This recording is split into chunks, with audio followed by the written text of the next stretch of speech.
think most people now realize or understand the importance of natural immunity in fighting infections.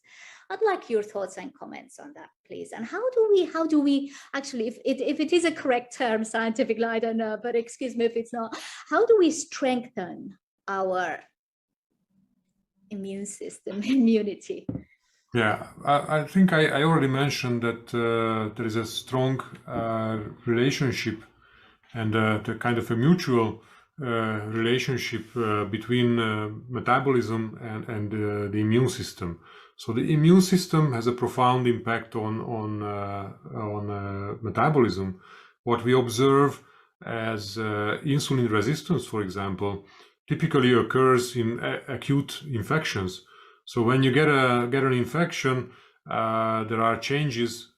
Your metabolism is rewired to support the immune responses, and insulin resistance is one of the major steps to achieve special allocation of nutrients, of energy towards the immune system. So it's very often observed that acute illness results in insulin resistance.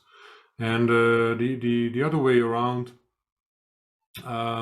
the immune system can be influenced by systemic metabolisms. For example, diabetics with constant high blood glucose levels have very sluggish immune responses, because the high glucose is a characteristic of acute inflammation. For example, when glucose is needed for a highly glycolytic immune response, producing reactive oxygen species and proliferating immune cells and these kind of things, and chronic high blood glucose could result in this chronic immune activation, in this very high immune activation, so that there is some tolerance that develops by immune cells, so that they are not overactive all the time. I mean, they are overactive, but not to the extent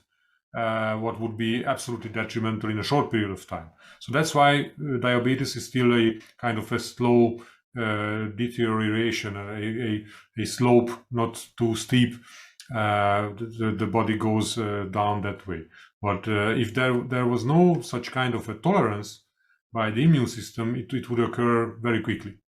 So the immune system develops a kind of a tolerance for this high blood glucose. And when there is a need of activation, a infection comes in, there is a sluggishness, because it doesn't recognize it. Blood glucose goes up even a little further, but okay, it has been high all along. So what happens now? What's the problem? We need more tolerance, or is there an infection, or what's going on? So they need a really high activation, and that can be days of delay, and that days of delay is really detrimental. And I think that's one major factor in severe COVID. What we now should recognize, that the innate immune system becomes kind of too tolerant in metabolically compromised people, and they lack the quick and potent reaction to infections. And also, infections can be different from this respect. There are more novel pathogens where we can talk about primary infections, and primary infections.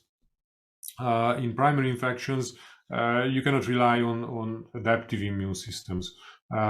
It's usually older people who have met with many pathogens over many decades, so they can rely more on their adaptive immune system, because they already have that specific knowledge built up over the years.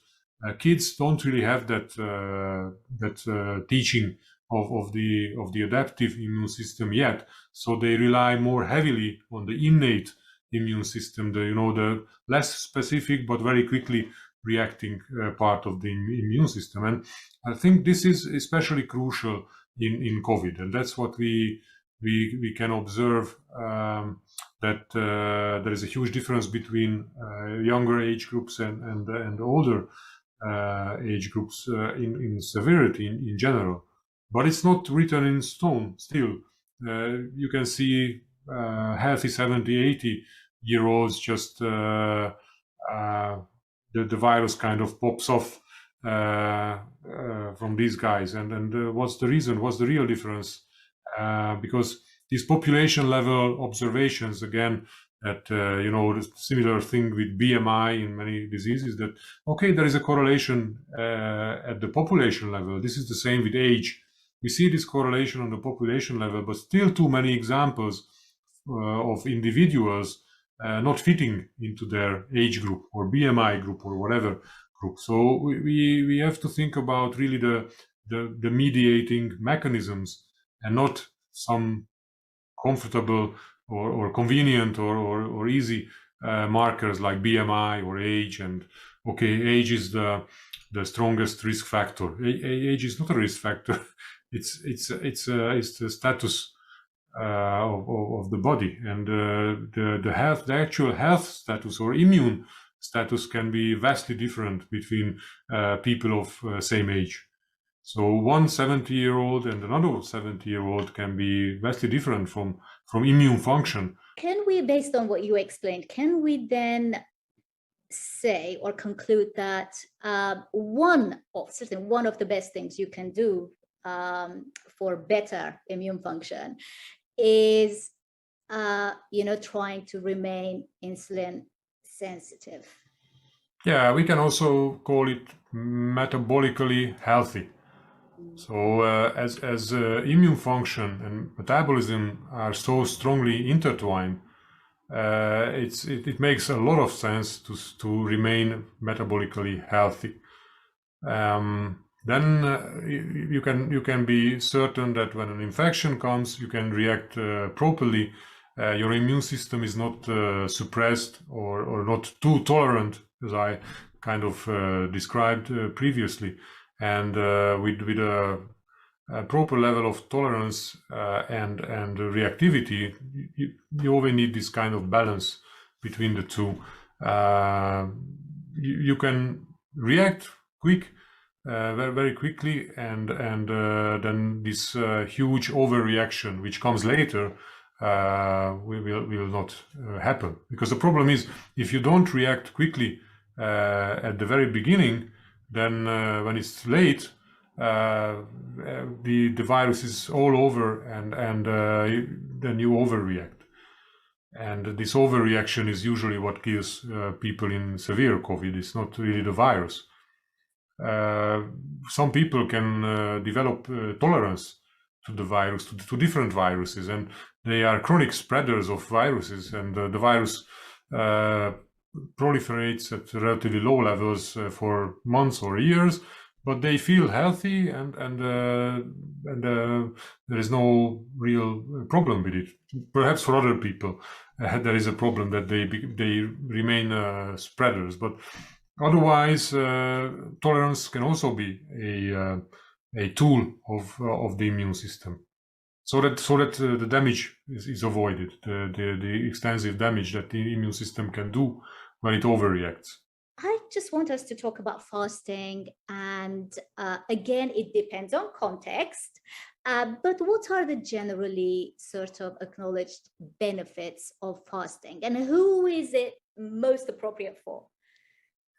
Yeah, I think it's appropriate for almost everybody. So I couldn't really exclude huge groups, unless some people have problems with fat lipid metabolism, and they cannot really fast, especially for extended periods of time. But otherwise, and of course, I'm lately I've been in my immune period, we can call it. I described the periods of muscle, liver, adipose tissue, and the gut, and now I'm in my immune period. So I will of course say that the most important effect of a bit more extended fasting, like more than 1 or 2 days is on the immune system. So the kind of rejuvenation, or whatever it's called in English, so regeneration of immune cells. When in general, fasting has this effect of getting rid of old junk stuff from the body. Finally, you have a break. The system at least thinks like this. Finally, we have a break. So let's have a look at what we have here, what we can utilize for this long break, and break it down, get rid of it finally. And this also applies to immune cells, kind of cells which have been going into this senescent type, and let's get rid of these, and we can create new T cells, for example, more efficiently when following a longer fast. So I think it has a huge impact on immune function. Perhaps twice a year, or at least once a year, it makes sense to do an extended, like 3-4 days of fasting. And it makes a lot of sense to start to prepare with lower carb intake. So go ketogenic for a week or so, become fat adapted, if that's a thing, before starting a fasting. It's also easier to start from a ketogenic state, and the two can combine, and you don't need so long a fasting period if you start from a keto phase.